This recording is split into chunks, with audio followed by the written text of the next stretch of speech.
Good evening, ladies and gentlemen, and welcome to the Berkeley County Board of Education meeting this Tuesday.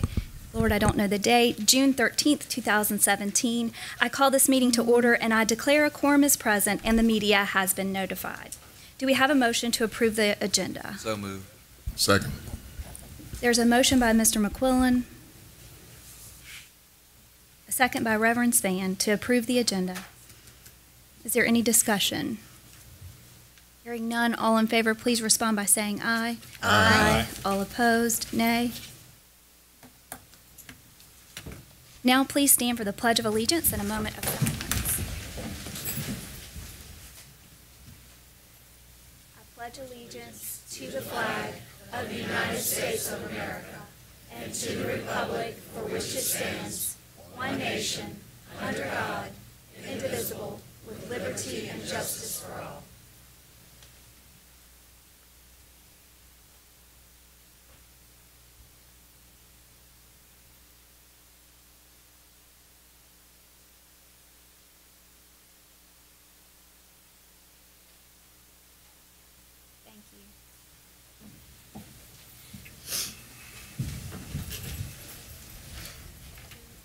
We'll now move on to agenda item 1D.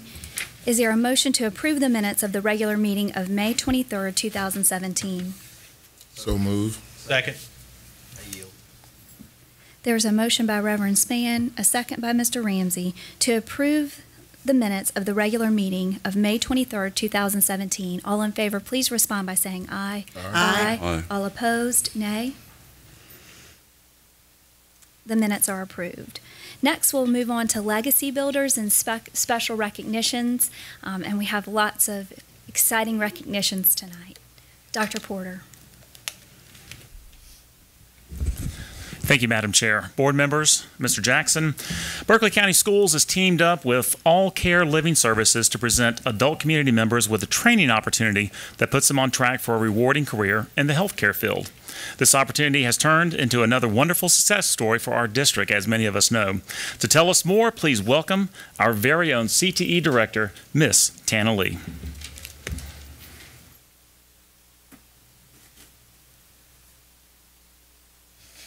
Good evening, everyone. Good evening. I'd actually like to call up the teacher who is here, if you wouldn't mind.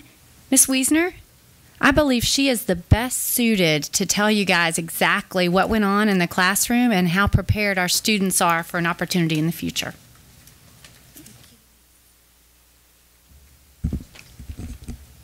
Good evening, Chairwoman Walford, board members, and Superintendent Jackson. First, I would like to thank Dr. Westbury and Kelly from All Care Services for putting this program together for us. And I would also like to thank my administration for staying after school and helping out with any supplies that I needed. And of course, Tana Lee for getting everything ordered and ready to go to start the program day one for the supplies that we didn't have.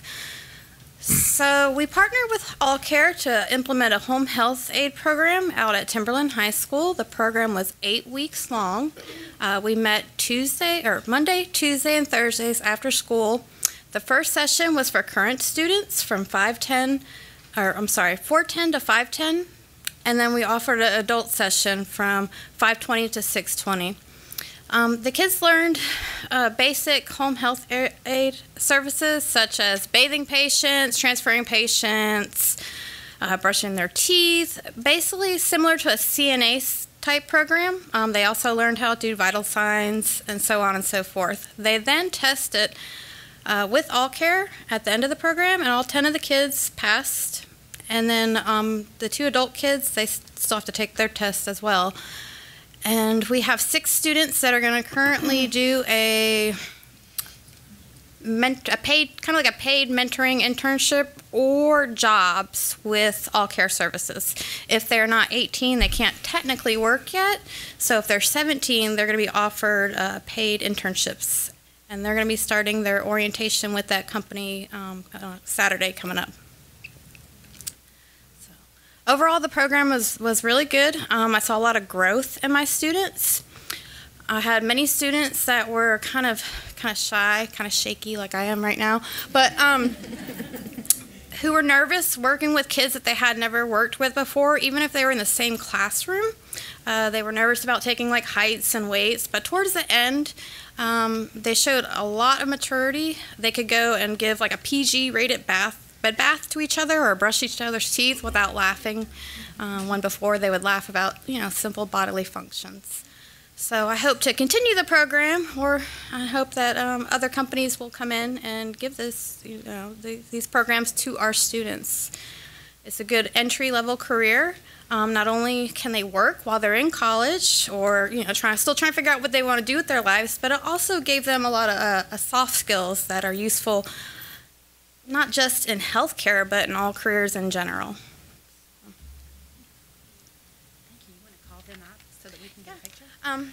We had 10 kids. Unfortunately, it is the middle of summer and they've only been out for 2 weeks, so we have only 2 here representing with us today. I have Samantha Swartz and then Sarah Lynn Hammock. Unfortunately, the other 8 were either on vacation or some of them were working.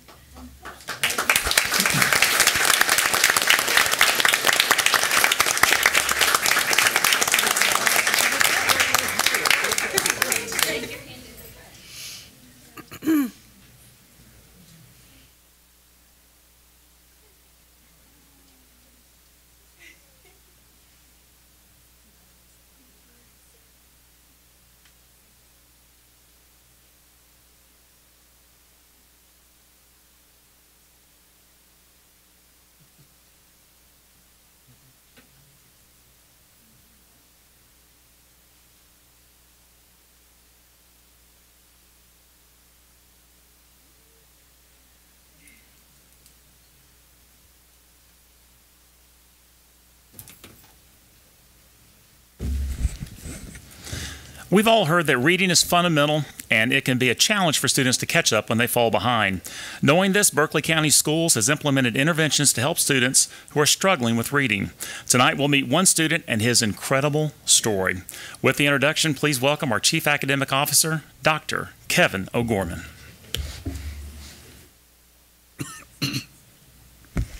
Madam Chair, Mr. Jackson, members of the board, ladies and gentlemen, Houghton Mifflin Harcourt announced that 15 recipients, just 15 in the country, received the 2017 180 Student Awards. With the support of their dedicated teacher, these remarkable students made significant gains in their reading and math achievement levels. The committee carefully selected each award winner based on several factors, including teacher recommendation, student statements about their learning, as well as how much they had grown in their respective work. Each winner won or will receive a cash prize. The student's school district will also receive some free educational materials. So of the 15 students that won this national award, only 9 received an award in Read 180, and one was our very own Zaquan Bowens, an 8th grade student from St. Stephen Middle School.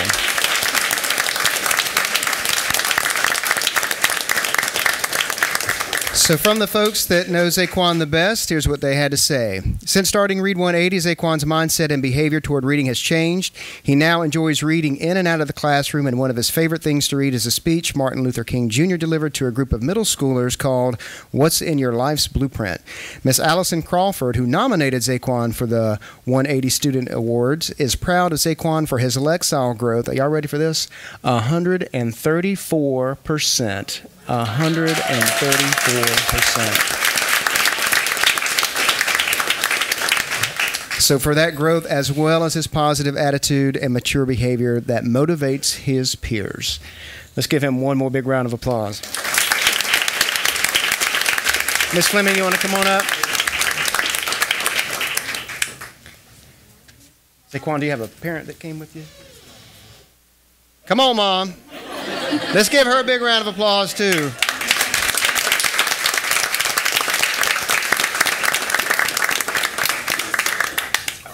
Miss Crawford, you didn't do all this by yourself.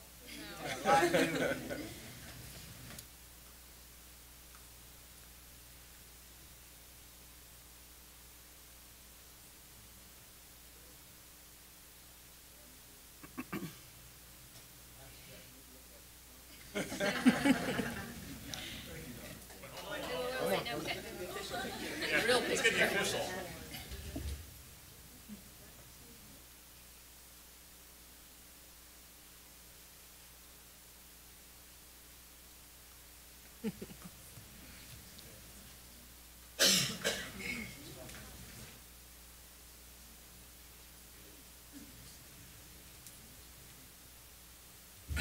Now, if I know Dr. O'Gorman, he'll be posting that picture on Twitter in about 28 seconds. It'll be there.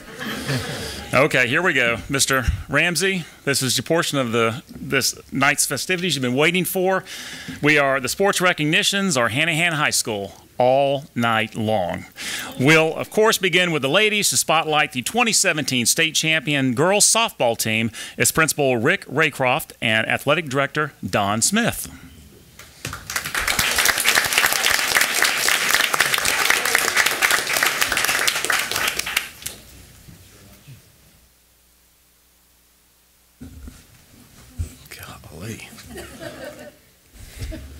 Well, good evening, distinguished board members. Mr. Ramsey, go Hawks. Go Hawks.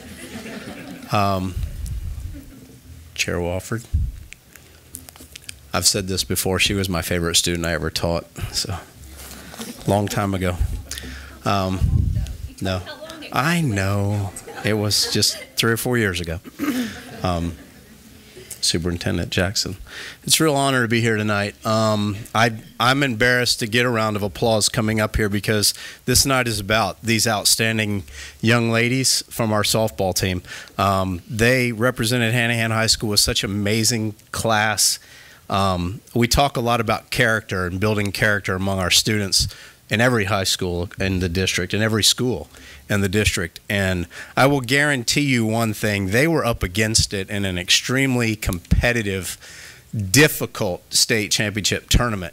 And because of their outstanding character, they persevered, they demonstrated great courage, and hung in there together as a team committed to accomplishing greatness.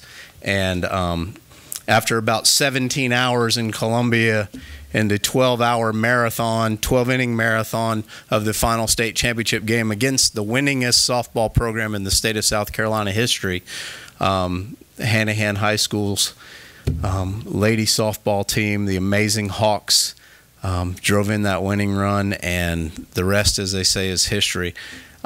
Before we bring the ladies up, I would like to say, and I think everyone here realizes this, young ladies, you need to be very grateful to your parents. They've driven you to practice since you were this big. They bought you those gloves and those bats, and they were there for you. And you certainly wouldn't have accomplished what you did without the support of your great parents. And we're very blessed at Hanahan High School to have really an amazing support from our community and from our parents. So, ladies, before we give you a huge round of applause, please give your parents another round of applause.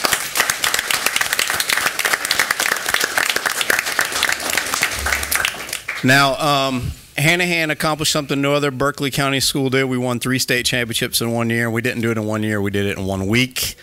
The last one was the softball team on Friday night when they beat Crescent. And ladies, if you would come up, I would love to give one of y'all or more than one of y'all an opportunity to speak. Their outstanding coach, Katrina Moffitt, is studying to be a school administrator, so she could not be here tonight. She is in a class. She wanted to come, but she missed a few classes taking these ladies to the state title, so she couldn't miss another one. But she wanted to be here, and what a testament to her that these young ladies gave up their time in the summer to be here tonight to represent. So Katrina Moffitt, great coach? Heck yeah. Ladies, please come up and be recognized, and I'd love if one of y'all would speak on behalf of your teammates and your coach.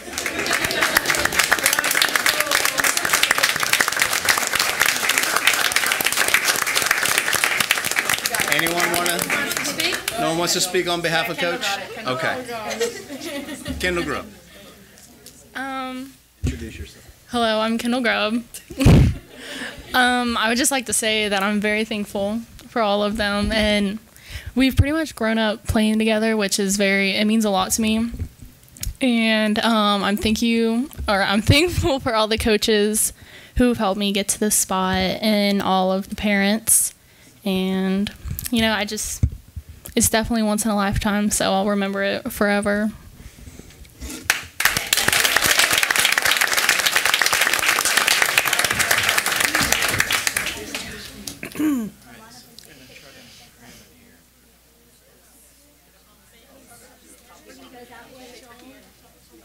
I know you post too. You want me to take a picture? We watched live, but Michael was actually there live for us, so we could watch you. This makes me look small when I need to stand up.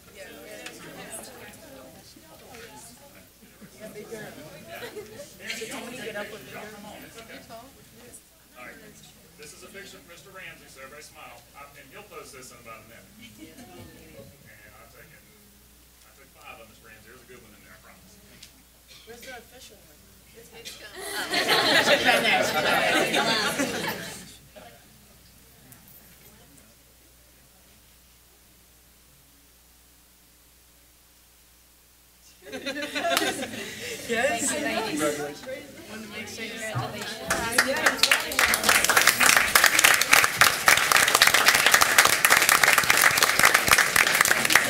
Y'all want to hand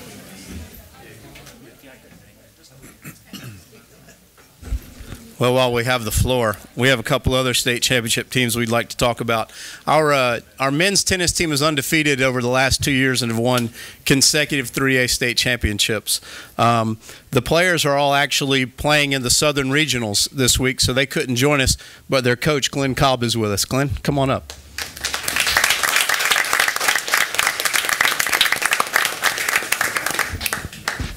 Go ahead, Glenn. Brag about your team. Well, thank you for letting us have this opportunity to talk. Just a couple of things quickly about how special this team was. Not only were we undefeated, other than our number 1 player, which is always the hardest position, no other player lost a set the entire year. When we won the state title, we lost 5 games out of 6 singles matches. So, I mean, it's pretty special. And we also had 5 players make All-State in the singles tournament, which is the first time in the high school league's history that's ever happened. So I'd like to thank the administration for supporting us and obviously the parents, and hopefully we'll be back next year.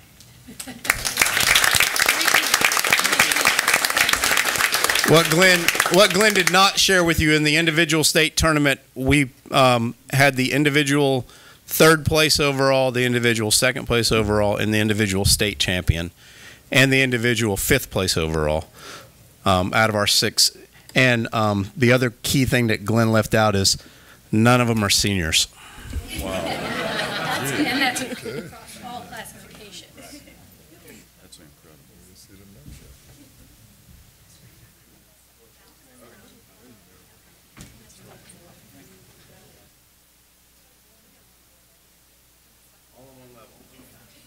Nice try, right?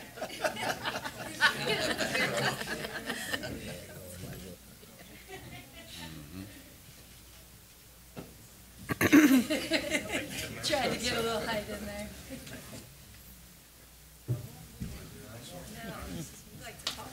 Yeah, I love to talk.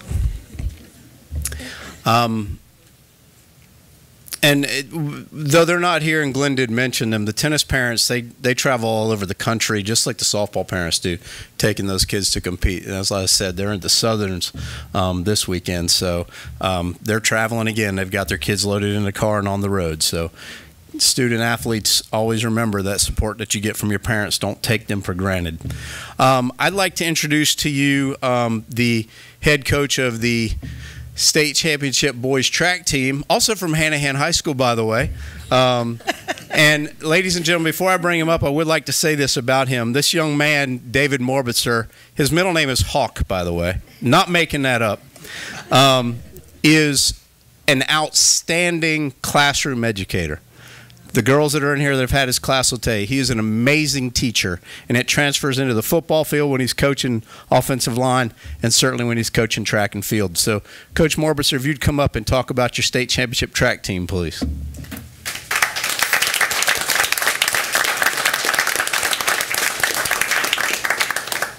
need to raise the mic up a little bit. Mr. Jackson, board members, thank you for letting me have this opportunity to come.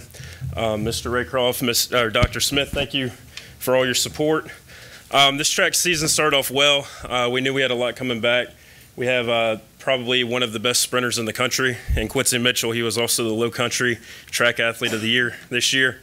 He won the 100 and the 200 outright, so he got 2 state championships there, and he was the second leg on our state champion 4x1 team. They won outright. We also had another young man, Noah Ward. He was the state champion in the 1600. We had all of those got all state times. In track, you have to meet a certain level, and they were all recognized for their all-state times. We also had a triple jumper and a high jumper meet those state standards, and Jamie Watson, and he, because of track, will now be going to college on a full ride. They gave him a full ride after Voorhees College gave him a full ride after the state meet, so I was very excited to hear about that. We had a great year. We had an awesome team. I took 11 kids. And we qualified in 11 out of 17 events, and I believe that our lowest place was 6th on the day out of all the events. We won, like I said, we won 4 of them, got silver in 4 of them. So when you get gold or silver in 8 events, it makes it for a good day. And thank goodness, hopefully some of y'all look at hawksathletic.net. I did promise the team in March that they could shave my head, that if we won the state championship. So this is about a month of growth. So they were happy, and we had a great season. Hopefully we'll be able to bring you one next year, because Quincy and a lot of our team will be coming back. So.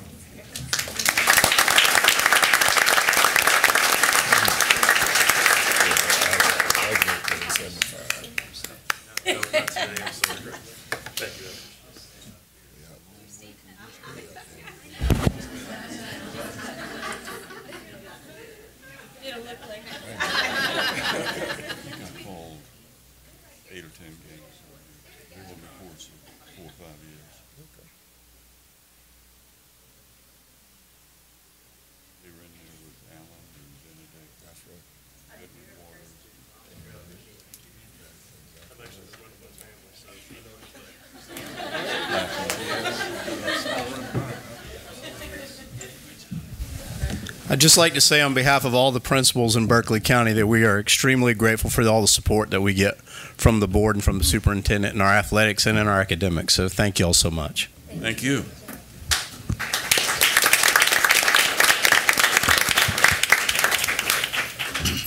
It is always a pleasure to celebrate academic achievements and also sports achievements, and having very well-rounded students coming out of our schools. So thank you so much for being here tonight to be recognized. We are so thankful for all the effort that you have put in and all the accomplishments that you have brought to Hanahan High School and to Berkeley County School District this year. Very, very impressive.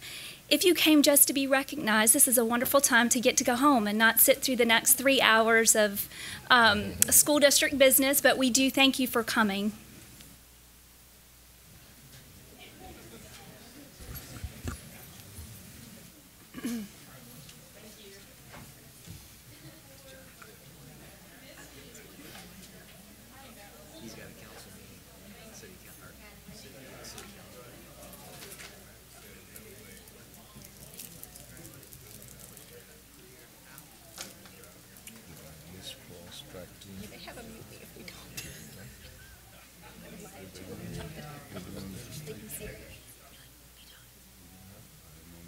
We're going to move on now to citizen comments. In order to conduct the meeting in an orderly and efficient manner, we ask that you honor the following guidelines. Stakeholder comments are welcomed and encouraged. However, the board will not take immediate action on public comments at this meeting. Any person wishing to address the board must register prior to the meeting. Comments must be regarding programs, policies, or procedures. Comments regarding complaints against employees other than district-level executives or references to students other than the child of the speaker will not be heard in public session. Groups addressing the same topic should select one speaker. Comments will be limited to 3 minutes per speaker. The board chair reserves the right to allot additional time or halt public comment that do not adhere to the guidelines. Jeremy Cantrill, speaking on regarding future changes to BCSD. Mr. Cantrill.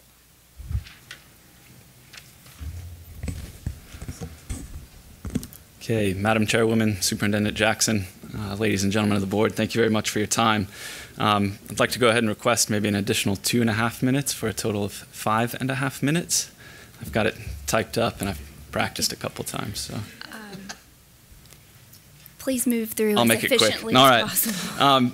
Thank you very much for giving me a few moments to express some ideas that I have regarding the district. My name is Jeremy Cantrell, and I just completed my 4th year teaching high school students at Cane Bay High School. I know I look like a high school student, but I in fact teach them. I believe that I am, without reservations, the best 4th year candidate according to the district's and state's own measurements. I grew up attending Berkeley County schools from 1st grade to 12th. I attended the University of South Carolina at Columbia as a South Carolina teaching fellow. Never once changed my major and graduated summa cum laude with a degree in history and a year later with a master's degree in secondary social studies education. I also have dual citizenship with the U.S. and with Finland, often ranked among the top 3 countries for education. I speak the language and also have military experience as I served as a sergeant in the Finnish Defense Forces and am still, in fact, in the reserves. As a teacher, I have spent my free time taking graduate courses in history and traveling to experience our country's great history firsthand. You do not get better than me. More formally, I completed the SAFE-T process with full points, consistently improved the end-of-course scores for my students with the U.S. History and Constitution end-of-course test, while completing all district and state-mandated assessments and activities. Additionally, not quite up to the level of Hanahan, for the past 3 years, I was the assistant coach for the boys' varsity soccer program, which, like my EOC scores, improved. I'm proud to say that no state championship yet, but I'm proud to say we made it to the playoffs this past season and finished with a winning record. All of this is to give you a bit of background for myself. I am someone who this district should desire by its own metrics to be in the classroom. However, this past year was also my last year. I will not be returning to the classroom. After 4 years, I no longer have the motivation or willpower to teach, and beginning in August, will be making a career change via graduate school. In my search for graduate programs, I received financial offers of large amounts from every school I applied to. Additionally, I was offered a full ride to an Ivy League institution. This all is said to show you that I am one of the best assets this district had. I owe a great deal of my success and experiences to Berkeley County Schools as a student and also as a professional. I harbor no hard feelings towards any individual or group within this district. However, my reasons for leaving the profession of teaching have more to do with the system itself. Teachers are incredibly limited in their ability to truly teach. I believe this is due to several factors. First, and this is no fault of anybody within the system, teaching is viewed as a lackluster profession left for those who cannot hack it elsewhere. Second, the system essentially creates an environment wherein the teacher is simply relegated to spewing out information in the hopes that students remember it long enough to do well on standardized tests. Third, the rigor of the education system is such that over the years it has become far too simple. Colleges across the country are no longer accepting endless AP credits from incoming students. Federal and state money is tied to graduation rates, and colleges nationwide are complaining about the ill-prepared nature of their students. Meanwhile, districts across the country are lauded for their high graduation rates, extracurricular services provided, and low costs for the taxpayer. Our district is included in this. Once again, I harbor no ill will towards any individual involved in the school district. I understand that often principals, administrators, and district employees are simply doing their job with the goal of providing for their families in the end. That is not a problem for me. I understand that the tax-paying public want to see results and want these results to be measurable. And I understand that parents want to see their students succeed during and after their grade school career. I'm almost done. However, if a highly motivated and qualified candidate like myself is resigned to joining the ranks of fellow former teachers, then something within the system is wrong. I believe that the role of school board member requires this board to shoulder much of the responsibility and to seek positive change. I offer forward some of my suggestions, 6 of them, straight from the front lines of education. It is up to the district and school board to fight on behalf of teachers against continual increases in standardized tests.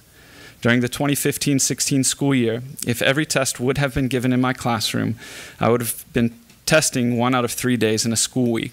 This is far too much. Give more autonomy to teachers. Number 2, teachers with more freedom are given more time to express their creativity, and therefore better results are achieved.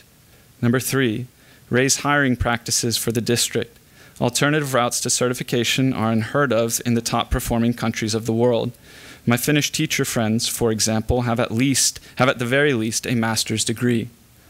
Raise teacher pay, number 4. Number 5, work with the idea in mind that teaching does not provide measurable, hard results for a community until students have graduated, furthered their educations, and come back home to the communities that they love. This takes years. Measuring student success at the end of the year is not only a waste of time, but it measures something that is incredibly fleeting. Number 5, eliminate the option of school choice. When taxpayer dollars disappear, the schools suffer. School choice advocates fail to see that this benefits the upper socioeconomic groups in our district, while it further disadvantages the lower socioeconomic students. To continue this downward spiral is a mistake that will show its nasty head only in the decades to come. In conclusion, trust your teachers, raise hiring standards, and give teachers the chance to teach, plain and simple. Thank you very much for your time today. I have appreciated my teaching colleagues and many of my students. However, I cannot come back to the profession of teaching until there is some much-needed changes. Teachers cannot be simply expected to suffer on behalf of the whole without due recompense. Thank you. We'll move on now to agenda item 4A, financial services. Ms. Jackie Carlin.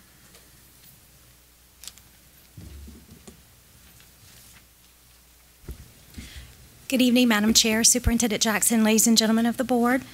You have before you information to bid 505-1617 for roof replacement repairs at Stratford High School. This is bid package number 3. This project will be covered by capital project funds, and the vendor that we are recommending has successfully completed projects for our district before.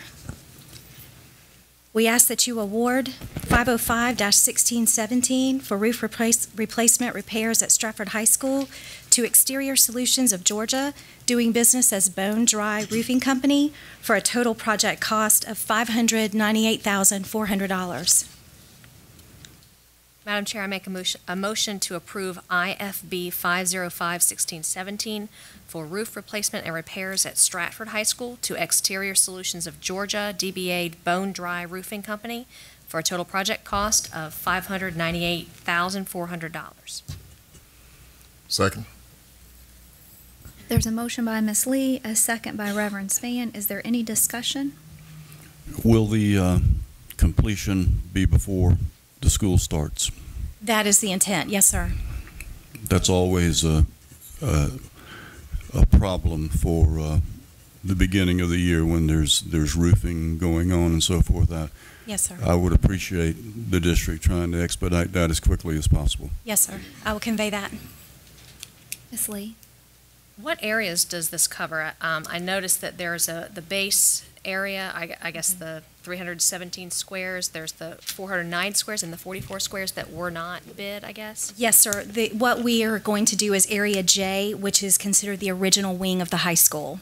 Okay. And the other areas, have they never been replaced either? No. Okay.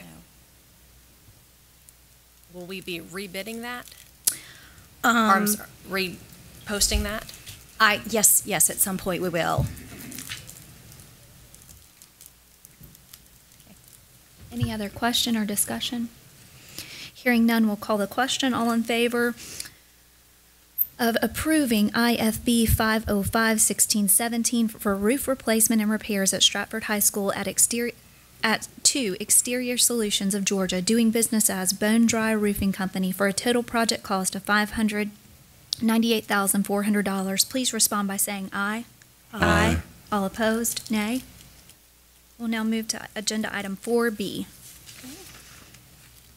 And you have before you request for proposal 484-1617. This is for the Enterprise Resource Planning Software Solution, which we call ERP. Just to give you a little background information of how we've got to this point. As you know, we've been working with Plant Moran. That is our software implementation consultants over the last several months. And I can tell you, of all the software conversions I've done, this one is the most structured and the most outlined one that I've ever seen. And I think we're going to have a very successful software conversion when we get to that point. Plant Moran just went above and beyond. They met with our stakeholders in the district, going from school staff, district office staff, maintenance, technology, transportation, capital projects, obviously finance, HR benefits. They really did a lot of work on the front end to get feedback from our stakeholders as what they want, what they're looking for in a new software. They assisted us through the request for proposals, and they've also assisted us through the interview selection process. Overall, we received 6 bids, and we were able to narrow down to 2 choices to actually have vendors come in and do the interviews. And like I said, this is based upon all the work that they did on the front end so they could determine what we were looking for in a new software. The vendor demonstrations went very well. The stakeholders were invited to come in and view the interviews so they could see how they could use the software on a day-to-day basis. We had bookkeepers, we had principals. I mean, everybody that you can think of that used our software was able to attend these demonstrations and look and see what the software could do for them. And with that, there's an excitement in the air. I mean, we're looking at technology advancements, we're looking at improved integration between all the different types of modules, and we're also looking at, developing better business processes to, improve efficiency and transparency. Anyway, I just wanted to share that with you because there's been a lot of work on the front end of this that I wasn't sure if you were aware of to get us to the point where we are now. And with that being said, capital project funds will be paying for this software. So we ask that you award RFP 484-1617 for the ERP software solutions to Munis with Tyler Technologies Incorporated for a year 1 cost of $1,905,382.58, as well as the time and attendance software offered by Kronos with Kronos Incorporated for a first-year cost of $404,084.50. So overall, we're asking for a first-year annual cost of both softwares combined of $2,309,467.08. Move to approve. Second. There's a motion by McQuillan, a second by Wofford. Any questions or discussion? Yes, Madam Chair. Is this system will interfere with what we have now, or are we getting a new system altogether? We're getting a brand new system, sir. That's going to integrate. Go ahead, I'm sorry. That's okay. It's going to integrate all of our business processes from finance to payroll to HR to benefits to the bookkeeping that's done at the school level, procurement. I mean, it's going to take all of our business functions into one software. And the one thing I can say about this software is that all the modules are going to talk to one another, which is a piece that we're missing in our current software that's causing a lot of issues. That was my question. Okay, it's going to resolve that problem. So it'll be used in personnel as well as finance? Yes, sir, across the district. And construction as well? Well, with the construction, we use the financial software, so yes, sir, it'll be incorporated in that as well. To piggyback on the capital projects, right now in our current software, we can't produce multi-year financial statements, so everything has to be done in Excel. Everything's a manual process. Looking at this new software, we'll be able to create multi-year financial statements, which is most beneficial when you're dealing with numbers. Mr. Barrett. I just want to read into the record that we are approving year 1 through 7. Is that correct? Yes, sir.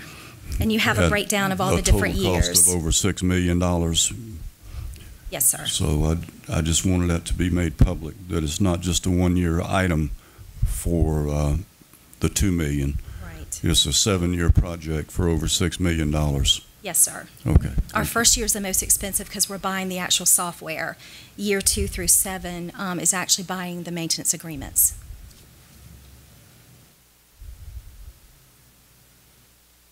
Any other questions, concerns?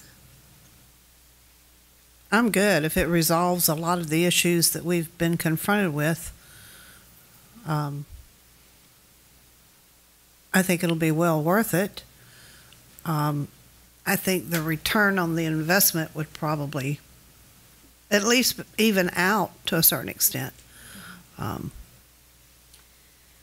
Anytime there are manual processes mixed in with your financial processes, you have a lot of room for error, purposeful or otherwise, not purposeful. But once you start getting people's hands on things, it starts being difficult. Being able to run multi-year financial statements will be very, very beneficial to the board for us to continue to understand where we stand financially, and to make sure that we're reconciling benefits and making sure that everything is accounted for and paid properly. I think will take some burden from the board members to know that those things are being overseen. How soon will this be up and running? It's phased in. The general ledger side will be phased in October of 2018. There's a lot of prep work that's involved to get us to that point. And we want to give ourselves plenty of time in case we have any slip-ups, any oops, you know. And then the payroll HR side, we're looking at an implementation date of April 2019. We want to start at the beginning of a quarter just for 941 purposes. Let me ask another question. The programs, I'm sure they're already up and running in other districts. Is that correct? Yes, sir. Have we interfaced with those districts? Have we had consultations and discussions to determine the fact that they are working properly and we are getting a good bang for our buck? Yes, sir. And you know, sadly what we found is that a lot of the districts don't have the people in place to utilize the software to its fullest capacity, whereas we want to use it to its fullest capacity. So yes, we've spoken with other districts in South Carolina as well as, you know, up north that are using this Munis software.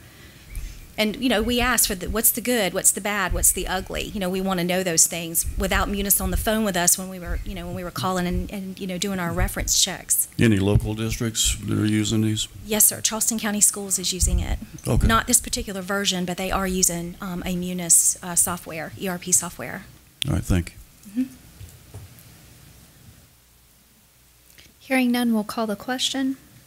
All in favor of awarding RFP 484 for Enterprise Resource Planning Software Solution to Munis Software from Tyler Technologies for $1,905,382.58 and Kronos Software for Time and Attendance for Kronos Incorporated $404,084.50 for a total year one cost of $2,309,467.08.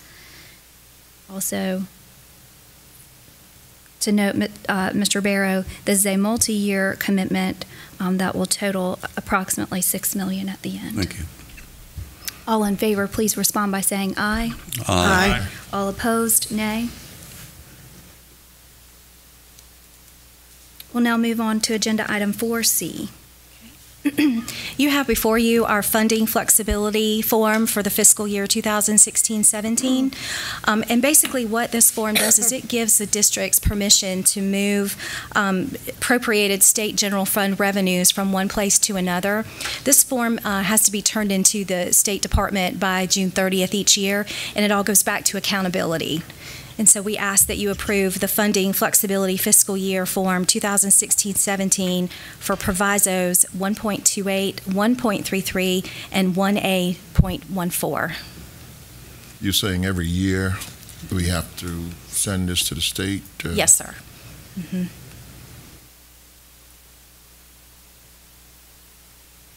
Madam Chair, I make a motion to approve the SY 2016-2017 state funding flexibility prize 1.28, 1.33, and 1A.14 as stated. A second. There's a motion by Reverend Spann, a second by Ms. Lee. Is there any discussion? What's the total? The total, well, sir, I don't have a total. It's broken out by fund. I see that. Let's see. I want to say, just right off the top of my head, I believe it was around $7 million. These funds are going back to the state? No, sir. Where what happens is our general budget? Yes, some of it's general fund. What happens is we might get revenue in one place, but we have expenditures in another place, and we can move the funding around with permission from the state so that everything balances out. Teacher supply, that indicates to me that $68,497.57 was allocated to schools for teacher supply and was not spent. Is that correct? Yes, sir. So that's an administrative blunder. That should never happen. That's $68,000 that was allocated but not used at the school level. Is that correct? No, sir. No, sir. What it is the revenue came in a different fund. If you see where it says Fund 917 for teacher supply, yes, that's how the revenue came in, but the actual expenditures were out of Fund 341. So we want to move the balance of this into Fund 341 to cover all the teacher supply expenditures. I can show you on a financial statement just to clarify any. I guess I'm a novice at this, except at the school level. Right. I made it a point in every line item, budget item, that I expended those funds. Mm-hmm. I did not give any money back to the district or to the state. I utilize it for the funds for my students, and I hope that that's the case in all of our schools. Mm-hmm. Yes, sir. I think that it just moved to a different number, but if you follow it over, it says Fund 917 Teacher Supply, and then it was moved to Fund 377 Teacher Supply. It just has a different, so it looks like the money was spent. It just was spent out of a different resource code. Yes. Okay. Yes. Okay, thank you for the clarification. That still doesn't answer my question. If we spin it or not. It looks like we spin it, but we spin it out of a different resource code. I don't know what EIA is.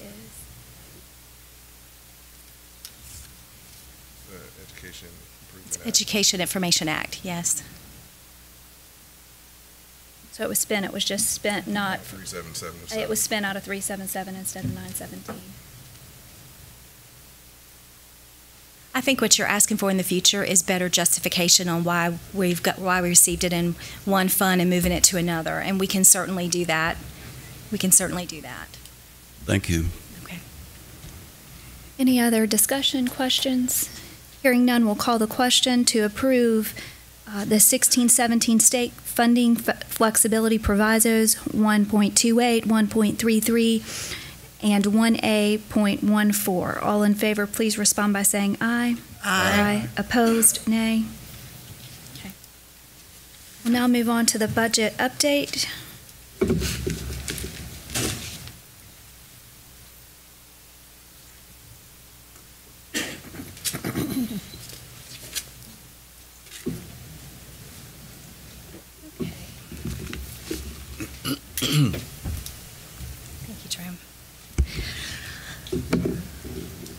Okay, as you know, the original general fund budget for this fiscal year 16-17 was approved at $258 million. Before we go through all these slides and all these numbers start running together, I just want you to know across the board on all of our funds, whether it's general fund, special revenue, EIA, capital projects, or child nutrition, we look very good this fiscal year with what we've budgeted on revenues and expenditures. So I just want to go ahead and give you that reassurance.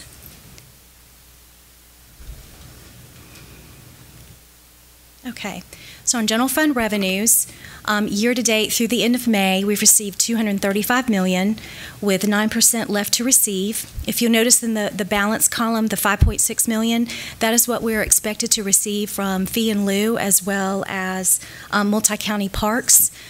We've actually already received it. We received most of this money yesterday, so just want to assure you that. The revenue from the state aid at $21 million, that is going to be our June allocation for EFA as well as Fringe, and we usually get that towards the end of the month. So overall, this budget is in line with the revenues, with what we've budgeted for. On the expenditure side, through May 31st, we've spent $214 million with 17% left to spend. If you'll notice on the instructional expenditures line item, it looks like we have this massive amount, this $32 million left over, and that's going to be used to pay our employees through the summer months. Okay? So total expenditures left to spend is $44 million. Most of that will be used for payroll accruals to pay employees through the summer months. General fund is in line and at this point in the fiscal year. special revenue on the federal and state restricted funding. This includes special ed, Title I, II, and III, as well as Head Start. We've received through May 31st 25 million, with 29% left to receive. And we'll continue to receive funds probably through July, because this is one of those funds where we expend first and then we file claims to get reimbursed. So we don't see any reason why we won't continue to receive the remainder of the $10 million in the next few weeks. On the expenditures side, we've spent 20.9 through May 31st, with 37% left to spend. Here again, if you look at the line items, we've got about another $12 million to spend, and the majority of that is going to go to paying our employees over the summer months. But this budget is in line and looks very good at this point in the year. On the EIA funding, as you know, this is state funding. Year to date, we've received $17 million, with, that says 9%, but that's actually not correct. I'm sorry, this slide, it should say 28%, with $6.6 million to receive. This was actually updated. I apologize, but this slide is actually has been updated. So we're looking at receiving an additional 28% in revenues, which is equivalent to $6.6 million. Again, this is one of those funds that we expend first and we get reimbursed for later. And then on the expenditure side, we've spent to date $15.2 million. It says up there 1% to expend. I apologize, that is not correct. The actual number is 34%. I apologize, this slide is not correct at all. If you look on the approved budget side, this slide shows $15.4 million. It actually is $23 million. I apologize. And year-to-date expenditures is correct at 15.2, but the balance left to spend is actually 7.8, and that is in line with where we are at this point in the fiscal year. I apologize that this is not correct. On the capital project side, this includes all the projects and new construction that was approved for the bond referendum, as well as the equipment acquisition. As you notice, this number has changed, and this is due in part to the $98 million bond sale that we recently closed on in May. And I'm happy to report we've received 100% of funding in order to complete the new construction, renovations, and projects for the bond referendum. And then on the expenditure side, through the end of May, we spent $165 million, with 38% left to spend. So right now we're showing that we have $102,000 to cover the rest of the projects. And also we have $44 million in encumbrances that's going to finalize Philip Simmons High, Fox Bank Elementary, Bowens Corner Elementary, as well as the Berkeley Education Center. Obviously, we don't have all the encumbrances in for the new schools, but that will be happening very soon.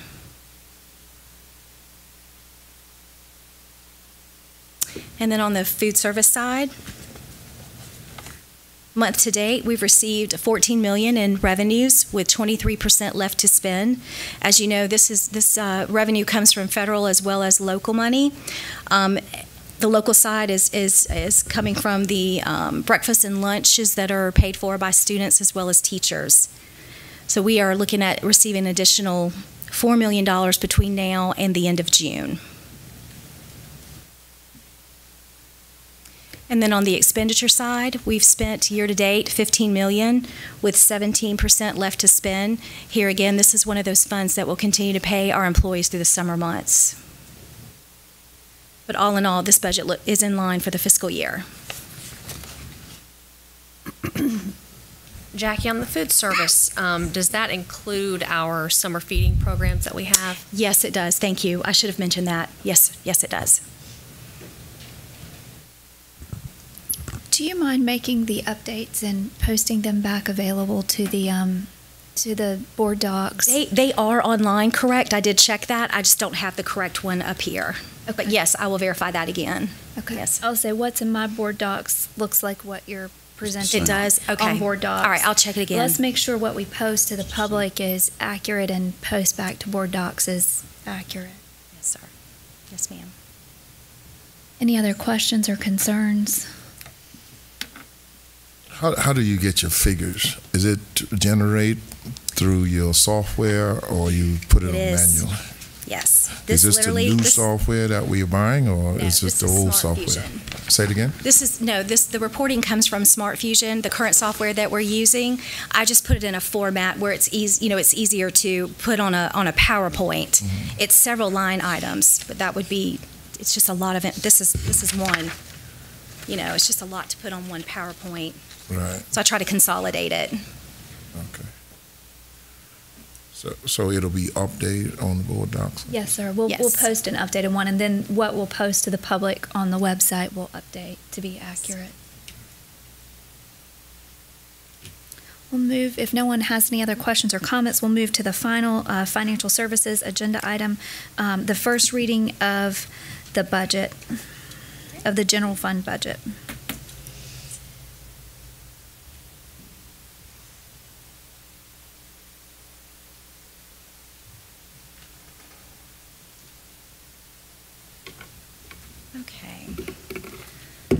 So tonight we're presenting the 2017-18 general fund budget. This will be our first reading.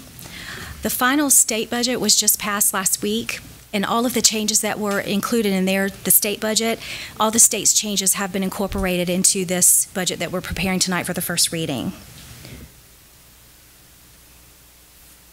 So what makes this budget unique? First of all, we are still operating on the same millage rate of 163.8 for operations, which means no tax increase for the upcoming year. We need additional funds, and those funds have been put aside to open Phillips Simmons High. And we're also trying to put aside, or will put aside, additional funding for the 2 new elementary schools that will open in August of next year. In addition to the mandatory step increase, we're also looking at a 2% mandatory retirement increase on the employer side.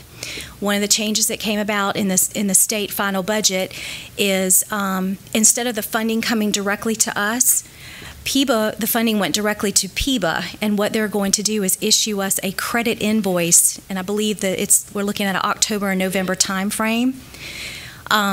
This is kind of different, but we're gonna we have to do what the state wants to do, and then we'll also get the allocation in our state funding.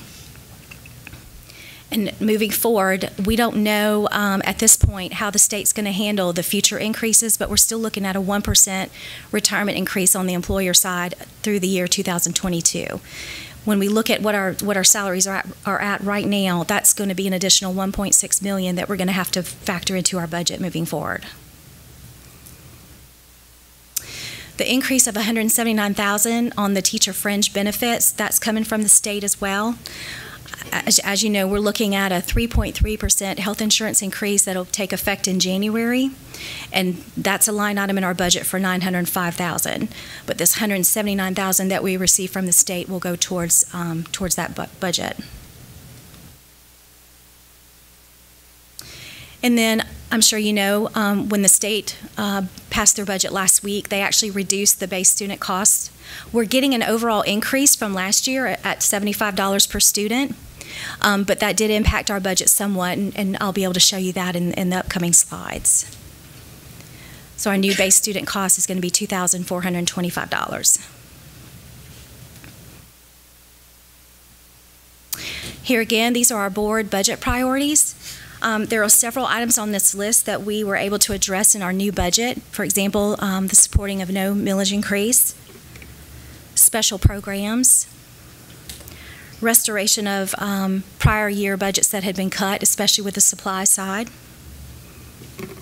There's a huge impact for technology improvement in our current budget, as well as transportation improvements. And then the competitive compensation, where we worked in a 1% COLA across the board.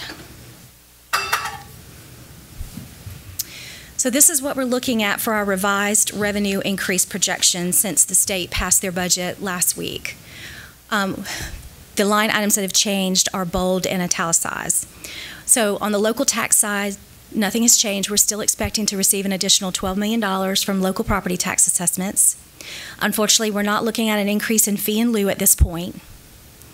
The state employer fringe benefit, that actually went down $2 million, and that was due to the 2% retirement increase that the state is taking from us and giving to PEBA, but then allocating to us at a later date. And then the revised base student cost, that actually went down slightly. Not enough to really impact us dramatically. And then we did revise where it says Revised Education Finance Act on gross students, we actually did use the new base student cost for that line item, which is $1.8 million. The new property tax relief funds is still coming in at $812,000, and that's our tier 1, 2, and 3 taxes that we get to try to help us with the impact of Act 388. And then the last line item, the new teacher salary increase in fringe, that dropped slightly, and we're looking at $179,000. So our revised revenue increase for the upcoming year is $19.6 million. Before we had reported, we thought it was going to be about $22.1 million. So it's dropped $2.5 million, but it's due in part to the 2% retirement increase. Any questions on this slide before I move forward?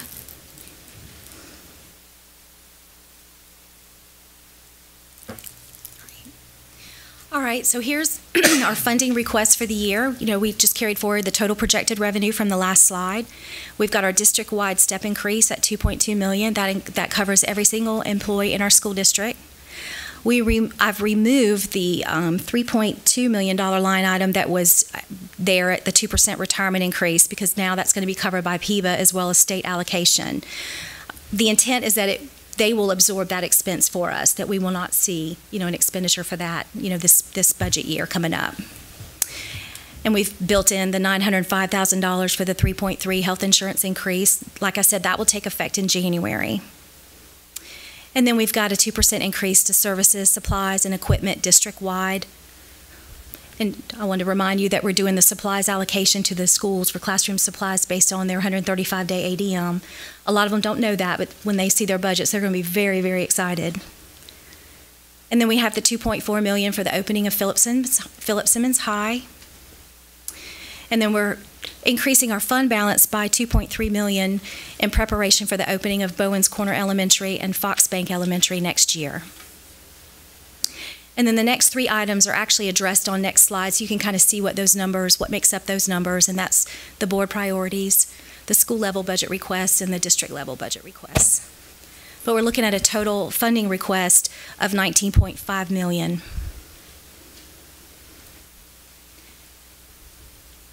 Any questions on this before I go to the next slide?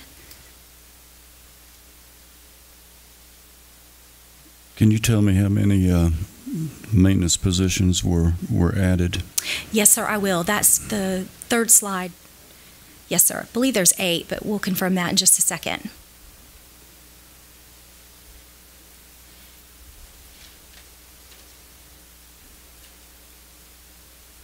I think that was the original number. Is that correct? We added 8 maintenance positions. Okay. Yes, sir. Okay. Okay. Any other questions on this slide? Okay. So these are the board priorities that we addressed with the 1% cost of living adjustment, as well as the instructional technologists. We're able to add 2. The reason why it says revenue neutral is because it's actually going to be paid by another fund, but we wanted to show that we tried to incorporate this into our budget with the technology improvements that were, that had been requested by the board. We also have the engaging creative minds across different schools. And then the purchase of an activity bus for transportation for a total, for a total board priority line item of $2.1 million.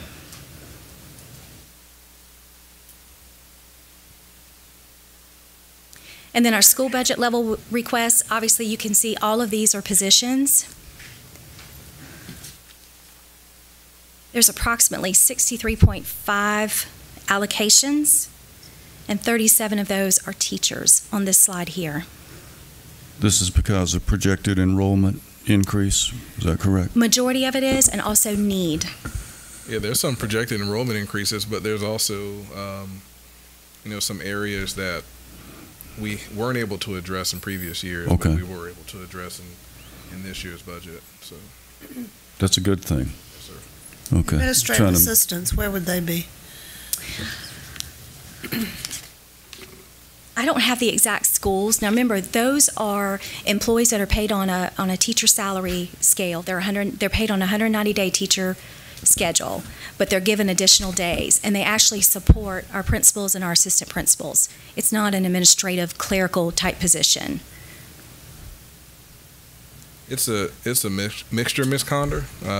Some are in elementary school, some are in middle school as well.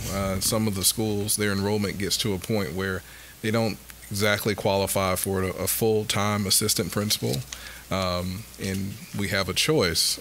We could do a 0.5 assistant principal and try to match that up with another school, and that doesn't promote that continuity that proves to be successful at a school campus. Or we can go with the administrative assistant route, in which that person will be at the school full-time.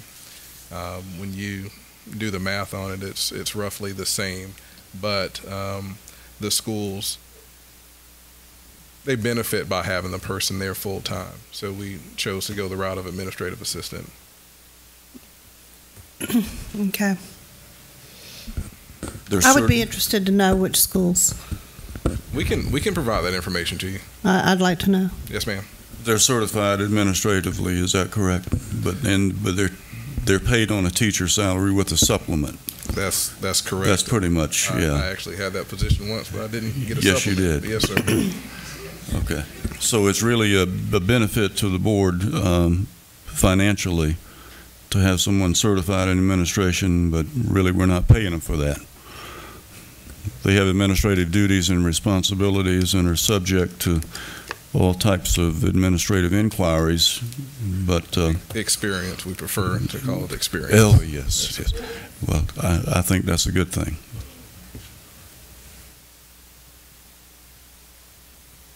Any other questions on this? I'd also like to know where the office clerks are going. Okay.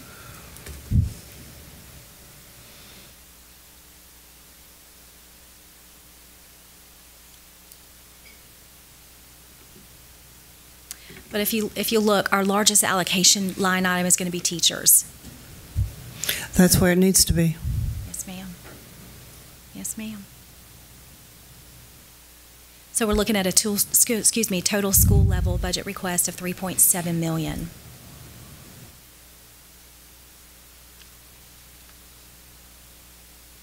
Any other questions before I move on to the next slide?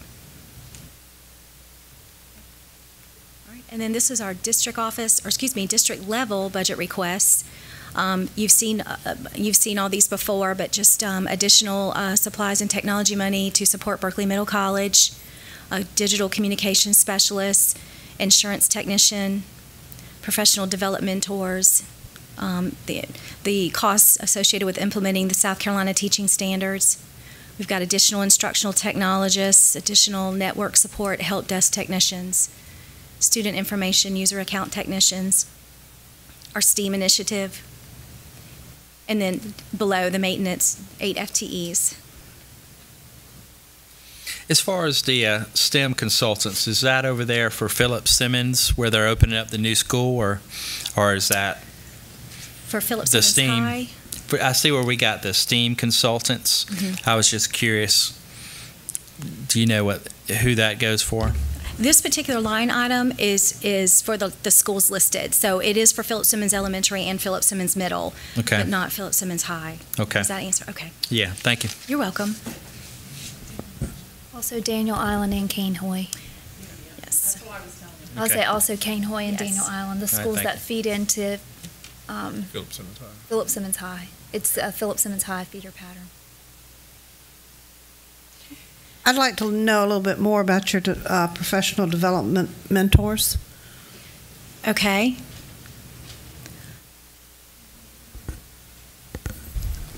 Are they on this? I was going to say, I'm going to have to defer. They're part of the full release mentors that we have that help service all of our schools. They service our first-year teachers and also any teachers undergoing evaluation. Okay, will these be the only 2 mentors that we have, or do we have some already? We currently have 3. We already have 3? Yes, ma'am. Okay. I'm very much interested in that because I do believe in the mentoring system, mentoring program. I think it helps in the retention of teachers. I think it's very important that we have a good mentoring program. But will these 2 be serving the rural schools primarily? Those mentors we hadn't created their assignments yet. As they're not on staff yet, that's a possibility. I think we need to put serve some that emphasis on our rural schools Yes, ma'am. and the mentoring program. Yes, ma'am. Excuse me, your mentors serve particular schools, or they rotate through all the schools? It's on a needs basis or referral basis. Kim, correct me if I'm wrong. As she said, our first year teachers going through evaluations get recommended or referred. So as needed. As needed, yes, sir. Okay. Maybe I missed something. Did you talk about transportation I believe earlier? Yes. Other than the bus that you buy? That's actually on the next slide. Oh, Yes, sir. okay. No. Here we go. So we've got, you see the last 3 line items, the McKinney-Vento transportation, as well as 2 additional bus drivers and 2 additional bus assistants. We're also looking at adding additional ESOL teachers, another safety and security officer, a vehicle for that individual, additional teachers for special ed compliance, and then, of course, our Medicaid shortfall. Is this budget aligned for a raise for bus drivers? Yes, sir. Yes, all of our employees are going to receive a step and a cost of living adjustment. Explain that Is to me. that- Oh, I'm sorry. Go ahead. It's all right, Ms. I'm sorry. Is what you're saying, is that across the board as the same as teachers, or Yes, sir. what are you saying? It is across the board. Every employee. And what is that, 3% or what is that? It's give or take 3%. It's not exactly 3%, but it's between 2.5% and 3%. Yes, sir. Any allocation for supervisors? No, sir, In not this at this budget, point. no, sir. Because we talked about that at one of our meetings concerning the bus supervisors, especially those who are serving multiple schools. Okay. That's not addressed in this budget. We do have. Or it's in another budget? No, it's not addressed in the budget for the 2017-2018 school I see. year. But there is an opportunity to address that in the future if we deem it as a need. I would like to discuss that further with you to discuss the details of that situation in which you're referring. Okay, certainly. Ms. Condor. Oh, that's okay. That's okay. So there's an overall, I'm sorry. No, that's okay. My question was answered. Okay. So there's an overall raise that will cover all employees? Every is that what single you're saying? employee in the district. Yes, sir. Okay. Mr. Jackson, as I recall, last meeting you indicated that it was last year that the bus drivers got a significant raise. Is that correct? Yes, sir. Made a conscious effort during the last budget cycle to address the salary schedule of the bus drivers and folks in the transportation area. What was that significant amount? It was addressed in the last budget cycle. I'm not sure. I can pull that information and get it to you and the board. That's for your last year budget? Yes, sir. In last year's budget. I want to say it was $1 or $2, but it went up. Didn't it go up to $14.50? I think we went up to $14.50, if I remember correctly. I'll meet with you on that. Yes, And also, our bus driver supervisors, they also got significant increases this year. I want to believe it was 8% across the board. Well, we're talking about people who have the care for our children. Yes, sir. We should, make sure that they are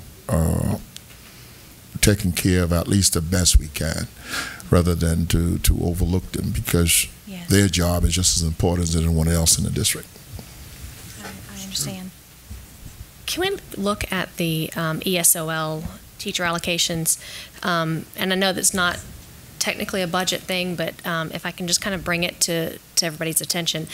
One of the things that I keep hearing consistently is making sure that we have an ESOL teacher to serve the students of those schools. Like if the major population of that school is Portuguese, somebody that at least understands Portuguese and not speak, French, and not know how to communicate with these children properly, because they are learning English, and I think that there needs to be a basic understanding of the language that they're speaking, and I know that some of our schools are very, very diverse and have many, many languages spoken, but I think that a focus on making sure that we have at least somebody that can be referenced, that these children can communicate with, would be, I think, beneficial to the students and the families that we're serving in those specific schools.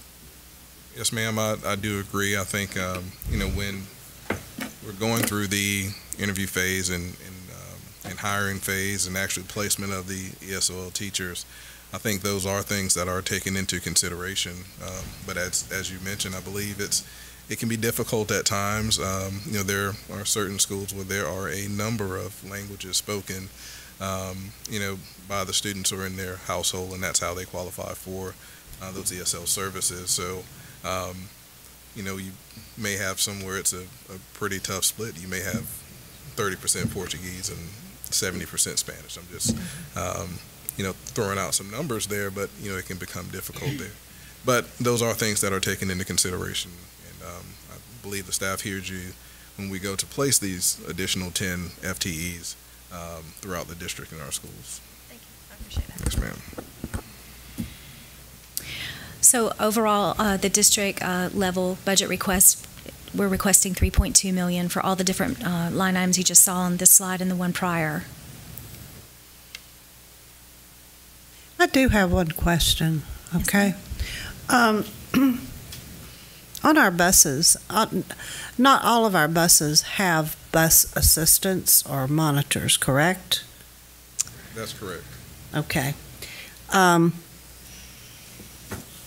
I have a concern about Head Start students riding buses where there is not a monitor, because these are very young children.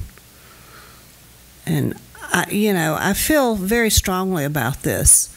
A bus driver can't watch these very young children who essentially are traveling on a bus, and they essentially need to be in car seats.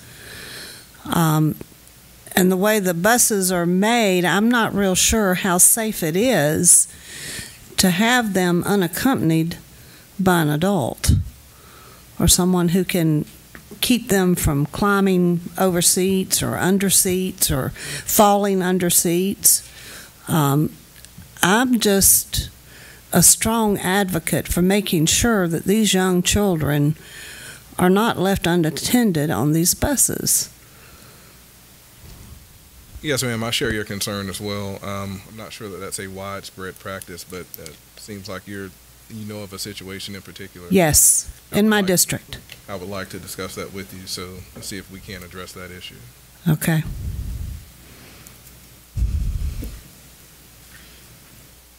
Any other questions before I move forward? Okay. So here's where we are with our budget calendar. Obviously, tonight we're having our first reading, and then our of the proposed budget, and then we'll have our public hearing and our second reading and final reading on June 27th. What time do we have scheduled for the public hearing to start? 5 o'clock? It's in the paper as 5:30. It's in the paper. I just didn't recall what the time was that we sat. So Yeah. 5:30 is the hearing. So we'll be starting at 5:30 on June the 27th. Yes, ma'am. I would like to request a resource code by resource code allocation for the entire general fund before the second reading, because this just allocates what we have new this year, but I would like to see the existing allocations and commitments. I know it will be tedious, but I feel like everything else we've done recently has been tedious, so we'll just keep it moving. No, I just think the board will benefit from seeing the entire budget by resource code. And I'm saying resource code. I don't know if that.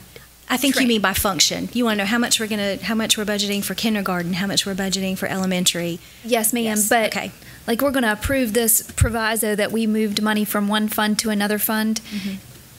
And I don't even know how much money was in the fund to begin with. Okay. I don't know how much money we're approving to move, so that makes that action, as Mr. Barrow was saying, feel a little shallow, like I don't really know. You need more justification. I need more justification. Yes, so I feel like a section-by-section budget will help us as a board understand that the general fund is being allocated. Sure, I can do that by the next meeting or for the next reading. And next year, I really believe that we need to budget all funds, and I know that we could not do more than the general fund, but next year we will have a more tedious budget process because I believe it's our responsibility to budget all the funds. So we'll address that problem next year, but I think this will help us really understand the general fund so that when we move past the general fund, we'll be better equipped. Okay.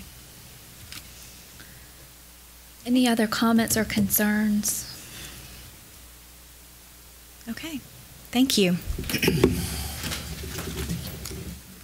Madam Chairwoman, I make the motion to approve the first reading of the FY 2017-2018 General Fund Budget as presented. There's a motion by Mr. Ramsey, a second by Mr. McQuillan, to approve the first reading of the 17-18 General Fund budget as presented. We've had lots of discussion. Hearing no more, we'll call the question. All in favor, please respond by saying aye. Aye. All opposed, nay. Thank you very much. Next, we'll move on to Human Resources and the second reading of, and the final reading of policy JCDAA and JCDAAR, School Wellness for Revision. Yes. Good evening, Board Chair Walford, Interim Superintendent Jackson, and members of the board. At the May 23rd board meeting, policy and rule JCDAAA were presented for first reading.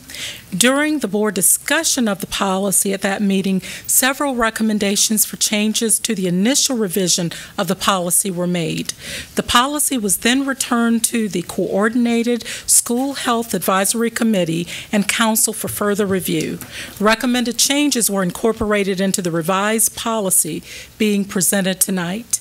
As such, it is the recommendation of the administration that you approve the policy and rule JCDAAA, School Wellness for Revision, under item 5A of tonight's board agenda for second and final approval.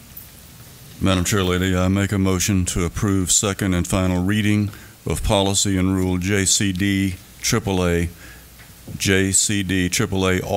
School Wellness for Revision. I'll second. So I know a lot of people worked very hard on this because it was almost some wholesale changes, but I appreciate the simplicity of what was brought forward, that adheres to state law and federal requirements. So I'm pleased with the revisions. I feel like it meets what we need to accomplish and things that we can live up to. So I was pleased with the changes. I agree, Ms. Walford, and I think that it's a good policy that doesn't tie the hands of our schools, doesn't tie the hands of our administrators. It gives good guidelines, which I think is what a policy should do. I agree. Any other comments? Discussion? Hearing none, we'll call the question. All of those in favor of approving the second and final reading of policy and rule JCDAAA and JCDAAR, School Wellness for Revision, please respond by saying aye.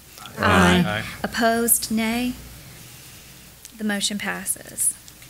Next, we'll invite Dr. O'Gorman up for instruction and accountability, 6A, the second reading for textbook adoption. Good evening once again. As you know, the last board meeting I brought before you Sports Medicine Essentials for first reading for adoption for Sports Medicine 2. I've not had any questions or concerns since then. So with that said, I submit back to you Sports Medicine Essentials for second reading for adoption for Sports Medicine 2. Madam Chair, I'd like to make a motion to approve the second reading to adopt the textbook Sports Medicine Essentials as submitted by administration.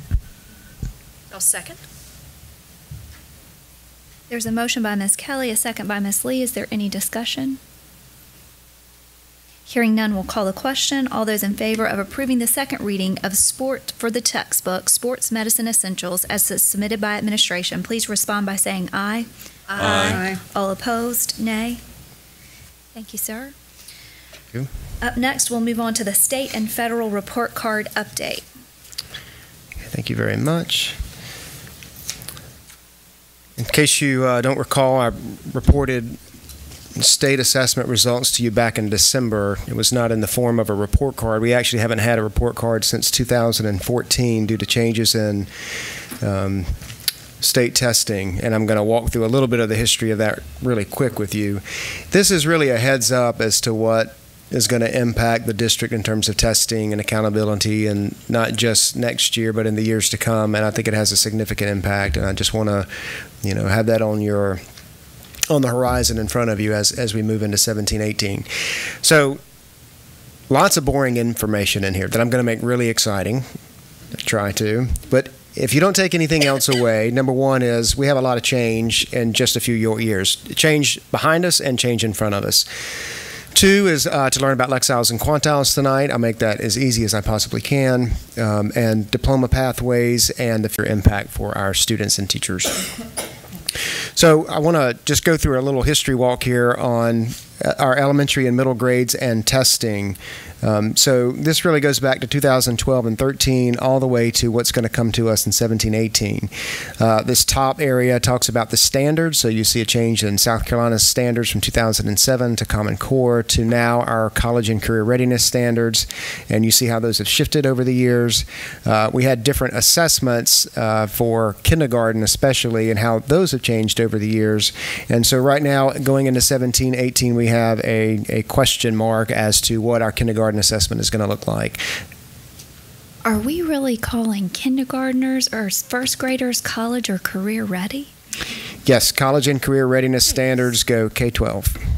And I'm going to talk to you about how the accountability system provides a trajectory for college and career readiness all the way to kindergarten. That's obscene. I don't even know what other word to call it, but kindergartners should be playing and singing and learning and putting their hands on things. We should not be calling them college or career ready in kindergarten. That offends me. I'm sorry I interrupted you. It just is very offensive to me. I'm sorry. Go ahead. The motor skills ready. We should be playing ball and singing songs and doing things that make kids happy. Sorry. Just for the record, I have a 5-year-old starting kindergarten in the fall. So I know it's not a Berkeley County. It's not a Berkeley County thing. It just sometimes makes me very upset as a mom because I just think it doesn't make a lot of sense. So I apologize. I just hijacked that for my personal feelings. I'm gonna put my head down and pay attention. Sure. So the KRA stands for Kindergarten Readiness Assessment, and that formative assessment, formative just means it's a test that doesn't really define what you know. It's really information that you take from that test used to drive instruction. So you just give a quick little quiz and figure out what your kids do or don't know, and you use that information to determine what you're going to teach next or reteach or move on, that kind of thing. So I'll come back to what's going to happen in 17-18, but right now it looks like kindergarten readiness assessment for all kindergartners starting in the fall, and I'm going to talk about that formative assessments for K-2 in just a little bit. And just as a heads up, primary assessment, so our primary grades are K1 and 2, elementary are grades 3, 4, and 5, but our primary assessment results have never been on a state report card before, ever, kind of going back to your point. So just remember that as I move forward through this presentation. Never have we had primary results reported. Our primary schools have had a report card rating, but it's actually based on elementary scores. So Berkeley Elementary, for example, they took scores from third graders at Berkeley Intermediate, and that then reflects reflected the state report card rating for Berkeley Elementary. But now, I'm sort of giving the thunder away. It looks like that our primary grades will be accountable for assessment results. So these are our elementary grades, grades 3 through 8. Again, you see the same shift in standards, South Carolina Standards, Common Core, college and career readiness, and you see every single year a change in assessment. So there was the past, there was a hybrid ACT Aspire, and now we've got the SC Ready assessment. And so we still have that in 2017 and 18. And this question mark here, the past is specific to science and social studies. They are changing or recommending a change in the grades that we test science and social studies because they're trying to relieve some of the testing at the school level. So they currently mandate ELA, math, science, and social studies, all 4 subjects for all grade levels in grades 3 through 8, and they're discussing taking some of those away for science and social studies. All right, so high school assessments and pathways. So again, the same standard change that we've seen at the primary and elementary and middle school grades. You see a lot of different assessments here. So HSAT, which is the high school assessment program, that went away in 12 and 13. We still have end of course for Algebra 1 and English 1. I've got some asterisks there because the standards change. So it's the same name of the test, but it's actually a different test because it assesses different standards. In 2014-15, we started mandating, I say we, the state, mandated ACT for all 11th grade students, also in 15-16, and you see a question mark here for ACT and for work keys. So the last 2 years, current school year included, we've required ACT and work keys for all 11th graders. The ACT is the college ready test, and work keys is considered the career ready test. So this college and career readiness is a federal movement, and we're trying to be in compliance with that by giving both a college ready and career ready assessment. So my point that I just made, so college and or career readiness, where are we headed? So right now in legislation, I'm going to show you some verbiage that's in the House and in the Senate, and I'm not sure where it's going to go from here. So right now in the House, they've got for the current school year, 17-18 next year, and 18-19, that the State Department, that's the South Carolina Department of Education, would procure and administer ACT plus writing, so the writing portion of ACT, and work keys to all 11th grade students. Okay, so administer means we got to give it.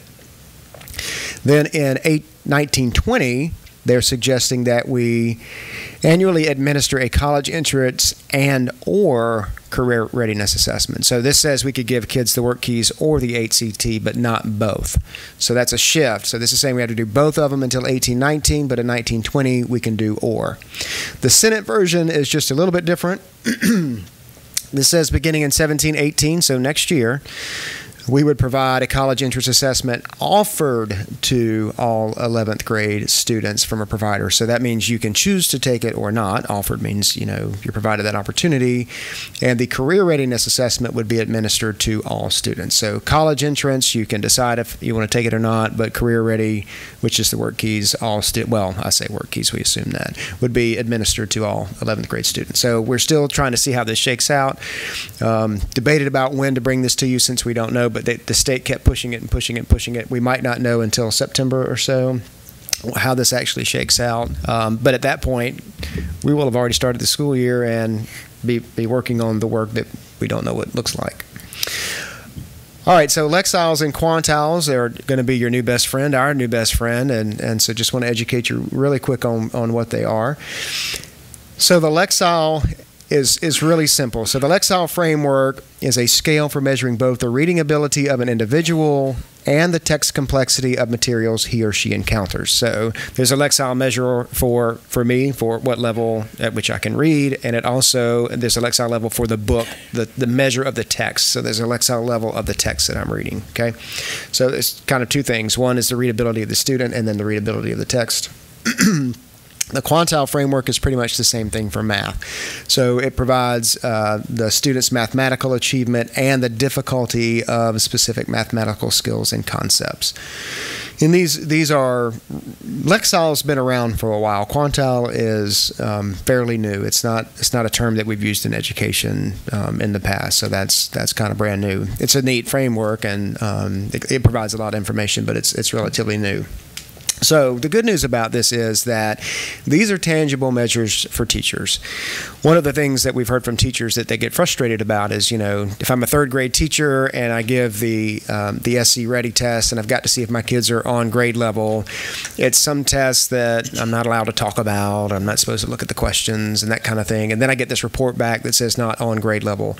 But a lot of our teachers certainly know the reading level of their students. And you've heard of Lexile, or reading levels in the form of accelerated reader or DRA levels or Faunus and Pinnell. There are all sorts of leveled text, right? And so our teachers know what that is. And they know when my teacher's teaching, like my child comes home and says, hey, I'm reading at a level whatever, and my goal is to be at this level in December, then, she can understand what her reading level is. So Lexile is just a way of doing that. So teachers can actually see this movement in the classroom throughout the year. And the same thing will be true with the quantile framework. They can see this growth in math in one simple measure. It's Mr. Gorman. Yes. I'm sorry to interrupt, but then we had quartiles back in the 70s. They did not have the quantile framework like we're talking about here. Yes, the concept quantile has been around, but the quantile framework used in education for a specific test we have not used in the past. Not in the last 22 years I've been around. Okay. Yeah. Yeah. But it seemed like there was a measurement of quartiles earlier, if I could remember. You experiencing of that, David? Yes, quartile basically dependent upon the child's ability, the 0 to 25 quartile. Quartile, not quantile. Oh, that's what he was. There's an N. It's a reference to the capacity of the individual student relative to the population. Change the terminology. Well, there's a quartile, which is a 25%, 50%. This is a quantile with an N. Mm-hmm. And a lot of folks have asked that same question. So a quantile is an actual measure of mathematic difficulty. All right. Okay.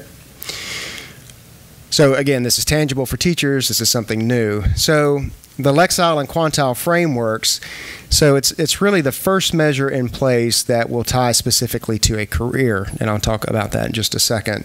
So according to this framework, for a student to read independently and be ready for college or a career is around a 1300 Lexile and a quantile of 1350. Okay, so that's to be ready for college and career readiness. And now what they've also produced is a sort of a stair step by grade level. So you see this actual Lexile measure, and then you see second, third, fourth, fifth, sixth grade, so on and so forth. Prior to second grade, they are, not quite ready for a Lexile. And the same thing for a quantile. You see just this stair step. So this is nice because it gives you kind of a national gauge for where students should be in each of those frameworks. So this is kind of neat. So what they've done is they've aligned specific careers. So you see, to be an electrician, you need a quantile of 1270 and a quantile of 1045. Am I reading that right from here? So this is a really nice thing because we all know that we have different occupations that are available to our students, and we've heard from our business folks, your kids aren't ready for this or they are ready for this, and this gives us an exact measure in terms of readability and mathematics skills. So this will tie into personalized pathways, and so what I'm about to go over is going to be a lot of work for us in the next year. We're still going to have one South Carolina high school diploma, but we are required to have personal pathways for students. There will be seals of distinction, which I'll talk about in a second, as well as a state employability credential. And so I'm going to talk a little bit in detail about what that means. So the South Carolina graduation seals criteria, and you see this says beginning with the freshman class of 1819. That sounds like a long way off. It's like, okay, well, these kids aren't going to be freshmen until 1819. But what you will see in these seals is that we have English 1, 2, 3, and 4 for our students, but under these seals and personal pathways, this says, or their course equivalents, customized to be taken for the specific seal. So what that means is you can modify English 1, 2, and 3, and 4 for a specific pathway. So if you're at the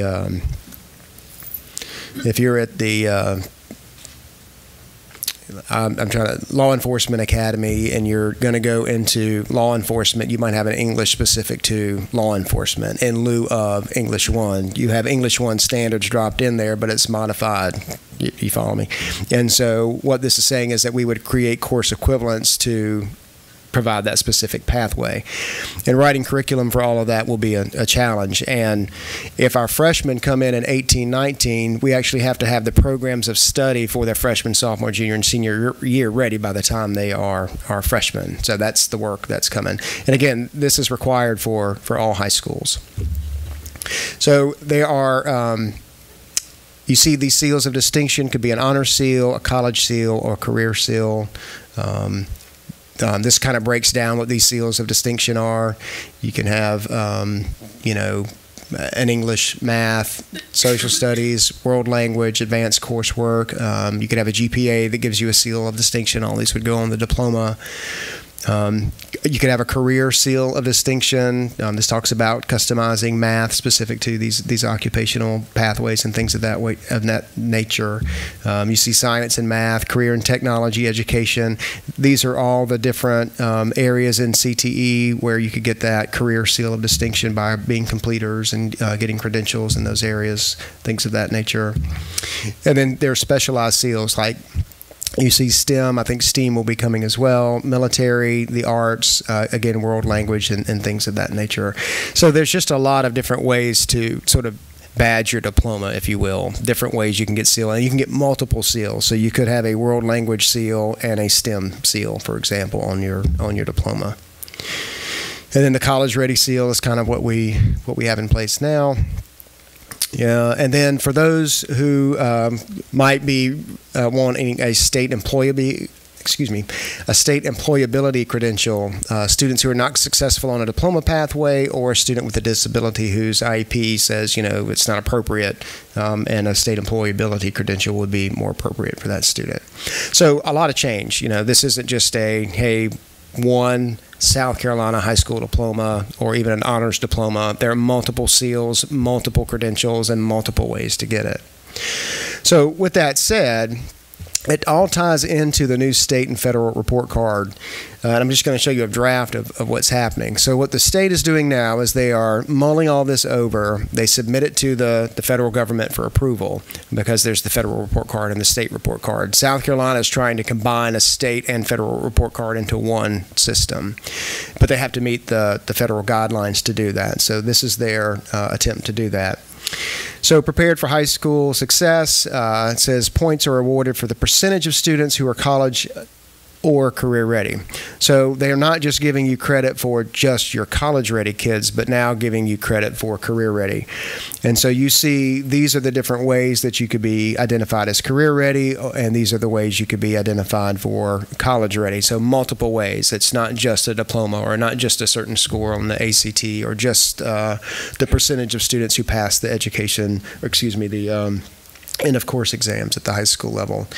And then you see down here work keys as well, and there's an increase in expectations for work keys in the years to come. And I know this is a lot of information. Again, the big takeaway for you at this point is that the diploma is changing, their seals of distinction, new curriculum will need to be written to meet the personal pathways. It will impact our programs of studies at pretty much all of our high schools once this is approved or if approved in December. So in addition to that, there's some other things that are reported, and Ms. Walford, this kind of goes back to what you were saying earlier. They will report our K-2 students, so K first and second grade students that are on track to meeting expectations in grades 3 for ELA and math. Again, going back to the whole definition of college and career readiness. And the way they're going to do that is they are going to require us to administer a formative assessment. Again, formative not meaning like end of the year exam. When we give a kid's a test in, say, September and January and the end of the year to kind of see how they're progressing through the year, that is what we will be required to report whether or not they're on track. They will have life and career characteristics from the profile of a graduate, the percentage of students involved in learning, service learning and leadership opportunities like you see there. So these will be reported. Also, the percentage of kindergarten students ready to learn by state, county, district, and school. So this is information prior to our kids even coming to us. They come to us in kindergarten, we assess them, and then they report on this report card what percentage of our kids actually arrived at our schools ready to learn. And again, they will report that by state, county, district, and school.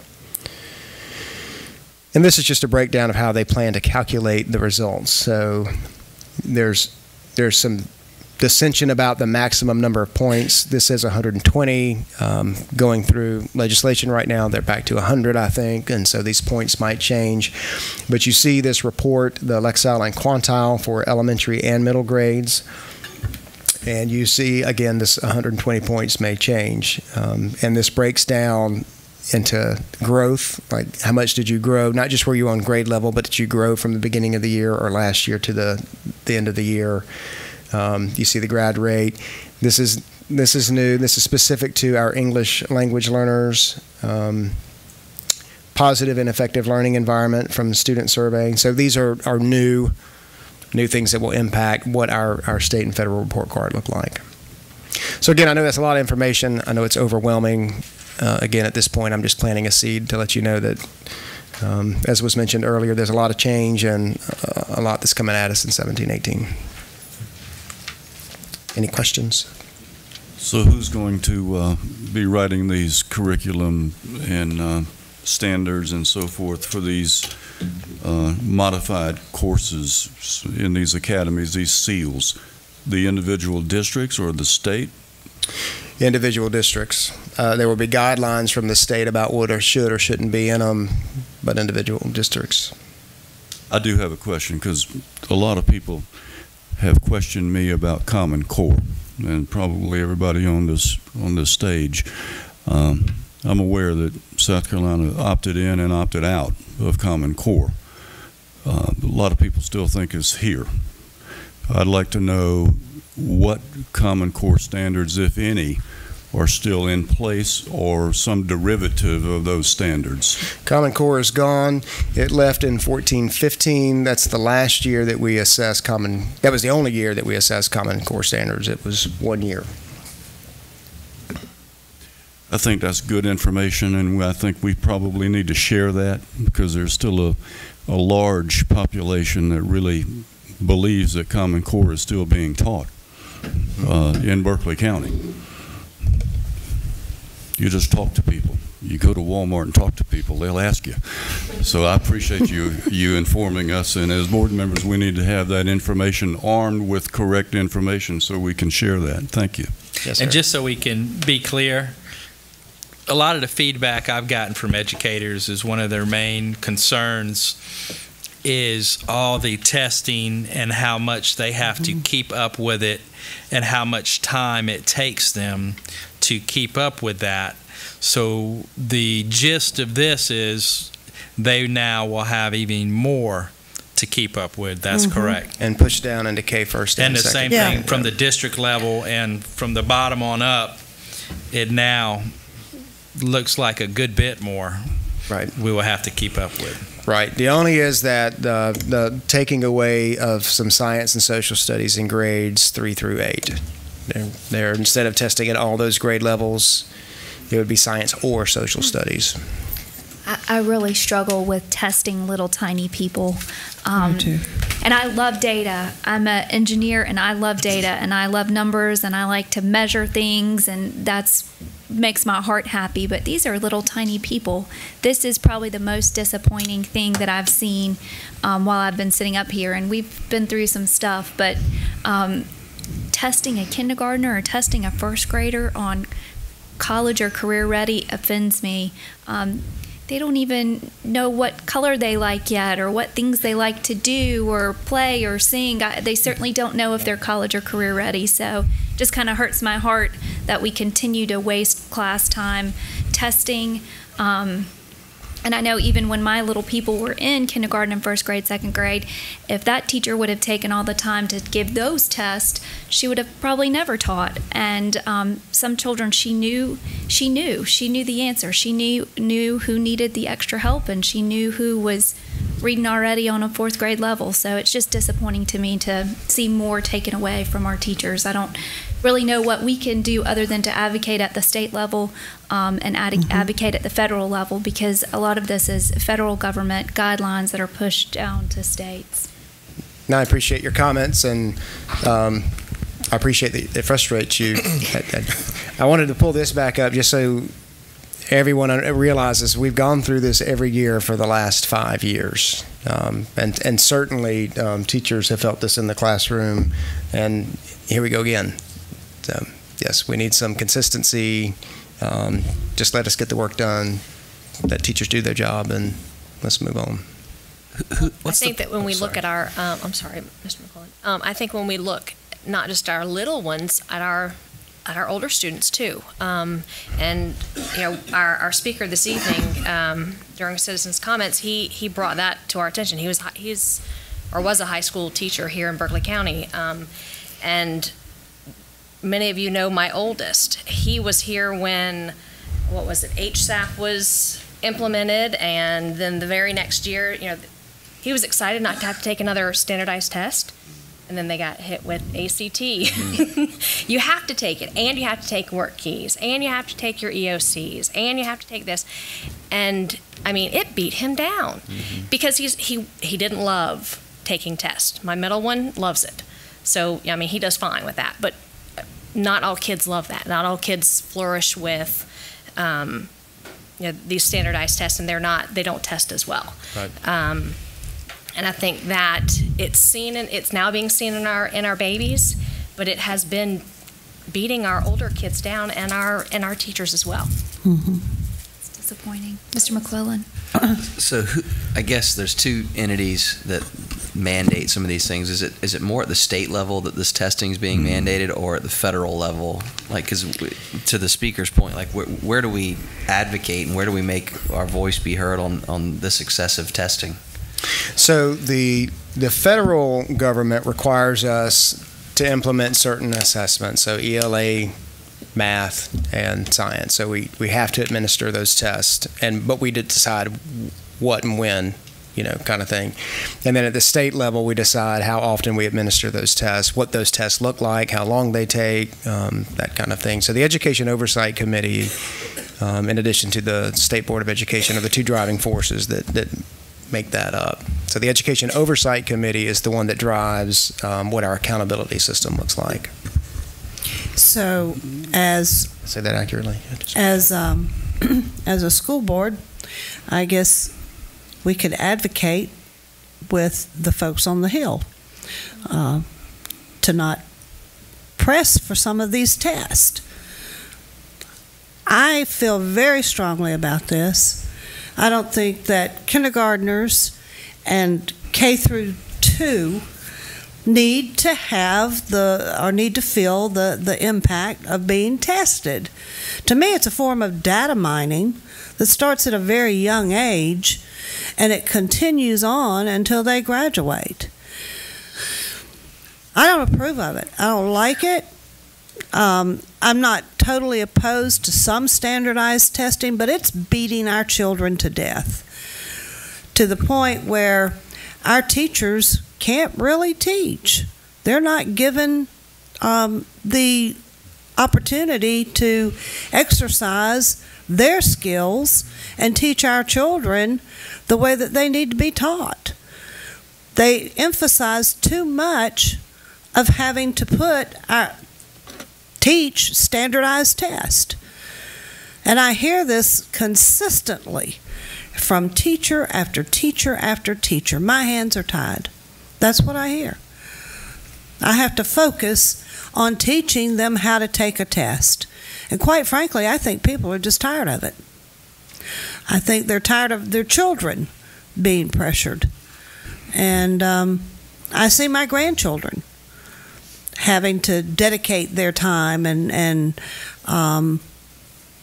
energy on this. As a matter of fact, one of my neighbors complained to me the other day about her daughter in science, that the teacher, she did very well the first semester or the first quarter, and but the teacher was writing the test. And then the second semester, the teacher began administering the computerized standardized test, and she did miserably. And it was because the teacher couldn't teach everything that was needed for the standardized test on the computer. And the children all did miserably. So, I think we're failing our kids. I do. And I think it's incumbent upon the board that we advocate with our state legislatures. I really do. There's an action plan that we could really, I believe, implement, Ms. Condor, and we do have an advocate in the School Boards Association. Mm-hmm. They have lobbyists on the Hill, but we have our local representatives as well. I do have a question for you, Dr. O'Gorman. In light of the fact that there is more mandated testing by the state, do we currently have district mandated testing at different levels?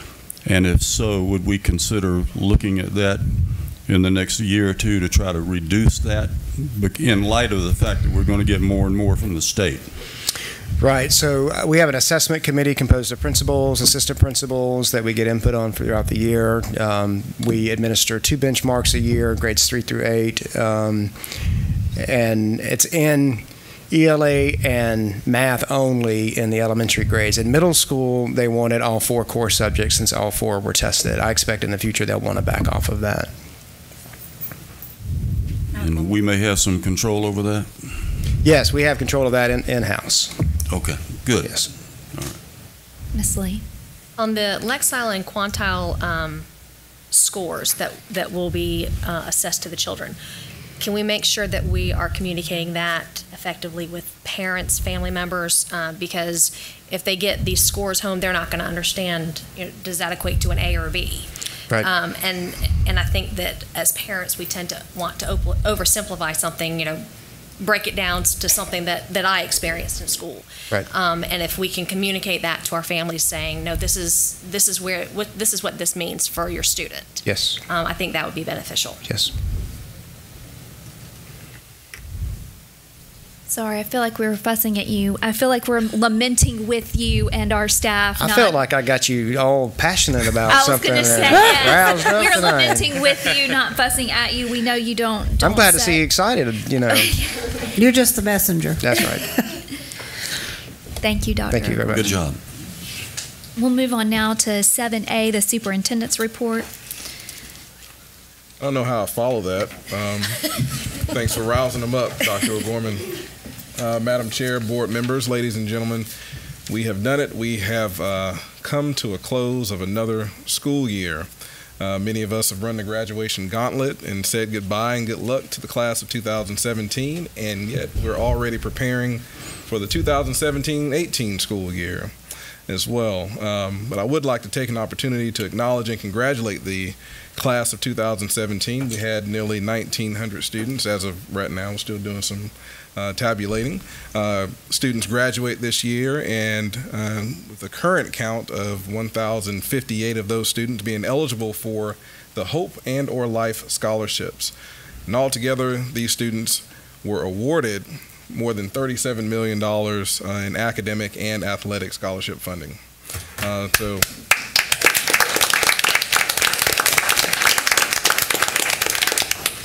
So once again, congratulations to all of our graduates and their families, and I definitely look forward to hearing about their awesome achievements in the future. And next, we mentioned that preparing for the 2017-18 school year, we had teachers and administrators from across the district participating in professional development over this past week, last week and this week. Those opportunities included collaborating with colleagues on their campuses through and off the campuses through Summer Sail, which is our annual professional development opportunity that we have. We had more than 180 sessions offered to our teachers, including face-to-face, virtual, and some mixed modes there. The Summer Sail began last week, as I said, and will run through this Thursday, June 15th. So It's taking place at Cane Bay High, Westview, and Monriv. So if you have an opportunity sometime during the day and you want to stop by and see what's going on, please feel free to drop on in. I'm sure that they will be welcome to see you, and you may actually pick up a thing or two.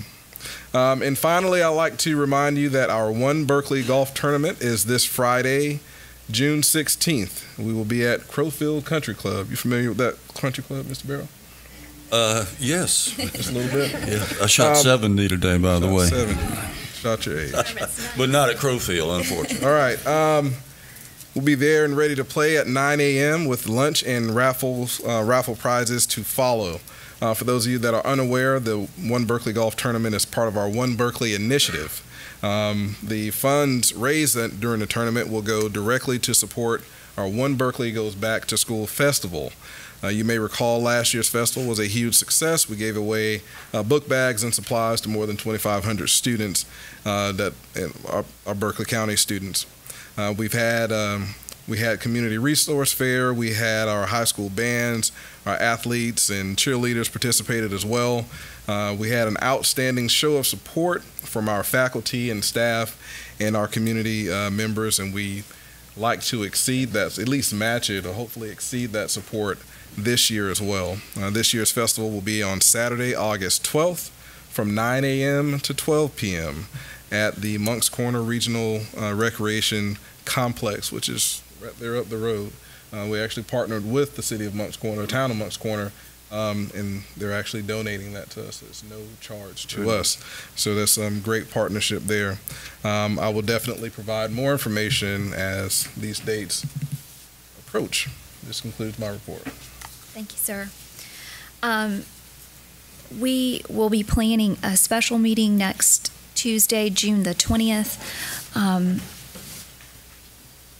Can you do 5 o'clock? Can anyone not do 5 o'clock? So 5 o'clock, June 20th, we will review the applications for superintendent, and we will also set the calendar for first and second round interviews at that meeting. So there'll be a very brief public meeting where we'll set the calendar, and then we'll go into executive session to review applications. And we won't debate that calendar tonight, so everybody go look through the month of July to come up with dates where you can be available, and we will need approximately 4 dates for the first round interviews and 3 dates for the second round interviews. So please bring your calendar so we can set that. There have been multiple requests to expedite this process, so we're having a special meeting on next Tuesday to move this process along. So next Tuesday we'll start at 5 o'clock for a special meeting to review superintendent applications. Madam Chair, I would request that we get the applications in advance, so that we can make the meeting as efficient as possible, so we can review the documents if we can have it uploaded to our secure server. Okay. Second. Oh, I don't know that. I didn't mean that was a motion. Sorry. I will work on getting everything available to you to try to be as efficient as possible to move through that process. Thank you for all who attended graduations. I certainly love to shake hands and get to see the faces. My favorite student was a Berkeley High School student who came across thanking us. She was like, "Y'all know I needed this. Thank you, thank you, thank you." And I'm thinking that child fought hard to get her diploma. She's thanking us instead of us congratulating and thanking her. There are many children with great possibilities ahead of them, so it was great to do. If you did not get a chance to do graduations this year, you need to set it on your calendar. That is definitely right up there with Teacher of the Year, where you get to see the best parts that this job has to offer. That concludes the board chair information. We'll now entertain a motion to move into executive session. Make the motion. Second. There's a motion by Mr. Ramsey, a second by Mr. McQuillan. We'll state the reasons for entering into executive session. We will receive legal advice concerning the investigative proceeding regarding the allegation of criminal misconduct, forensic audit, personnel reorganization recommendations from Harding, Parker and Associates, discuss pending employment matters, and hear 14 student attendance appeals. Any discussion?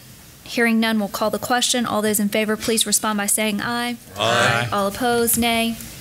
We are in executive session.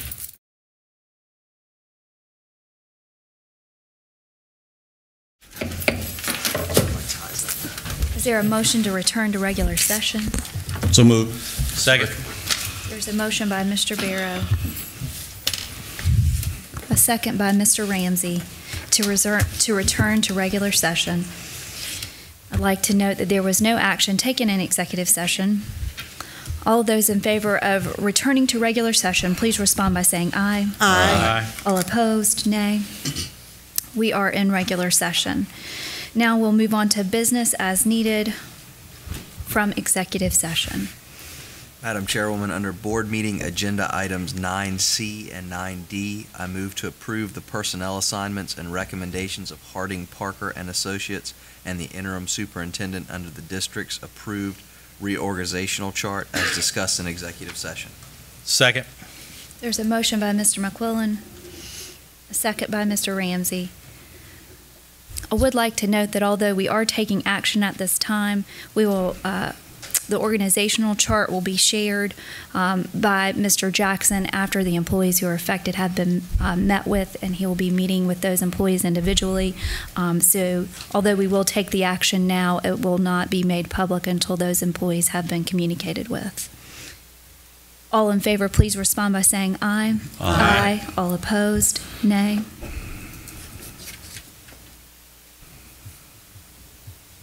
We'll move now to attendance appeals. Madam Chairwoman, I make a motion to table student attendance appeals numbers 1 through 14 until our next regularly scheduled meeting. A second. There's a motion by Mr. McQuillan, a second by Mr. Ramsey, to table student attendance appeals for students 1 through 14 to the next regular scheduled board meeting. Is there any discussion? All in favor, please respond by saying aye. Aye. All opposed, nay. Hearing no other action, we'll entertain a motion to adjourn. So moved. Second. There's a motion by Mr. McQuillan, a second by Mr. Ramsey. Is there any discussion? Hearing none, we'll call the question. All in favor, please respond by saying aye. Aye. All opposed, nay. We are adjourned.